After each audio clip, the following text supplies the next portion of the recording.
ሰላም ልጆችዬ፣ እንዴት ናችሁ ልጆች? ደህና ናችሁ? ጎበዝ የኔ ልጆች። ትምህርት እንዴት ነው? ጥሩ ነው አይደለ? ጎበዝ። ከሚስ ቢራቢሮ ጋር መማር ድጋሚ እንቀጥላለን። አዎ ሁሌ እንማራለን። ጎበዝ የኔ ልጆች። ዛሬ ደግሞ ስለምን እንደማስተምራችሁ ታውቃላችሁ? ስለ ቀለማት። አዎ ስለ ቀለማት እንማራለን። በደንብ ስሙኝ እሺ። ጎበዝ የሆነ ማስታወሻ እስክሪብቶና ወረቀት ይይዛል።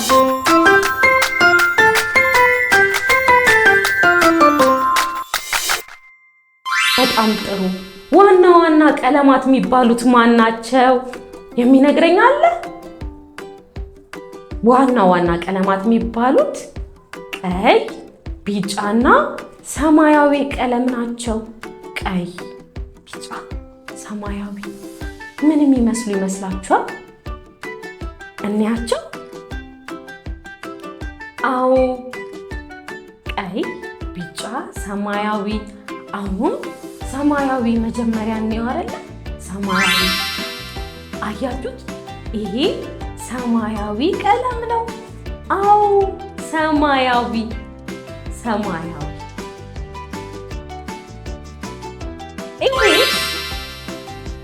ይሄ ደግሞ ቢጫ ቀለም ይባላል። ምን አልኳችሁ? በጣም ጥሩ። ቢጫ።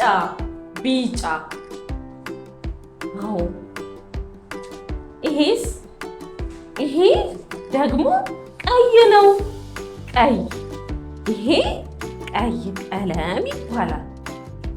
በጣም ጥሩ። እነኚህ ዋና ዋና ቀለማቶች ሲደባለቁ እርስ በርሳቸው ሲደባለቁ የተለያዩ ቀለማትን ይሰጡናል።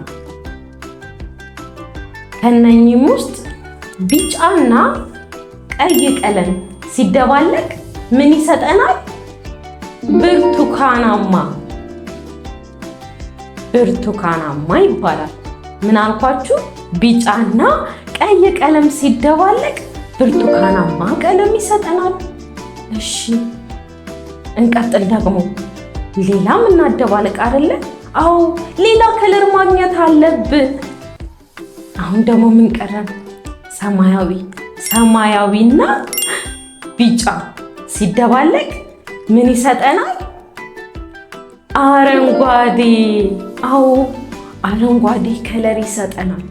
አረንጓዴ ቀለም ይሰጠናል። ጎበዝ የኔ ልጆች። ቀጣይ ደግሞ ምን ቀረን? ሰማያዊ እና ቀይ ቀለም ቢደባለቅ ምን የሚሰጠን ይመስላችኋል? ምን አይነት ቀለም የሚሰጠን ይመስላችኋል? እነኚህ ሁለት ቀለማቶች ቢደባለቁ ምን አይነት ቀለም የሚሰጠን ይመስላችኋል? ሰማያዊና ቀይ ሲደባለቅ ወይን ጠጅ የሚባል ቀለም ይሰጠናል። ጎበዝ። አያችሁ? ይሄ ሁለቱ ቀለማቶች ሲደባለቁ የሚሰጠን ቀለም ምን ይባላል? ወይን